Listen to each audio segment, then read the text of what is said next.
નમસ્કાર, જય માતાજી મિત્રો. આ એરંડા જુઓ, ખાલી આ એરંડાનો વિકાસ જુઓ, માળો બેહવાની ક્ષમતા જુઓ, માળોની સાઇઝ જુઓ, એના ગોટાની કેપેસિટી તમે જોઈ શકો. ના એરંડાના માલિક કેવા ખેતરના ખેડૂત સંગાત વાત કરીએ. જય માતાજી. જય માતાજી. આ એરંડા તમારા ભાઈ? હા, મારા એંડા હેરે. હા, ચી બિયારણ આવ્યું તું? આ દોતીવાળા 07 નંબર. હા બરોબર. આ પહેલું પાણી પાયું. ખાતર બાતર નાખ્યું નહીં. તમાકુ વાળા મેં ડોસો હાર્યો. તો તમાકુ વાળા મેરંડો ના થાય વાત ખોટી. જબર થાય તમાકુ વાળા મેં. લ્યો, એક જ પાણી પાયું.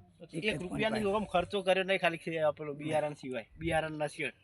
હા, અને નેદવા ખોદવામાં ચી વાર રાશી હતી? નેદવા ખોદવા બસ એક જ વખત નેદ્યું. આ ચારા કરીને પાયો, પહેલું પાણી પાયું બસ. જય માતાજી. વેણવાય 2 દાડા. આવા પ્રગતિશીલ ખેડૂતોની મુલાકાત કરાવતો રહ્યો. આપણી ચેનલ ઉપર લાઈવ, શેર ને સબસ્ક્રાઈબર ને બધું કરજો. હા, લાઈક બાઈક. જય માતાજી. જય માતાજી ભાઈ. હા, જય માતાજી.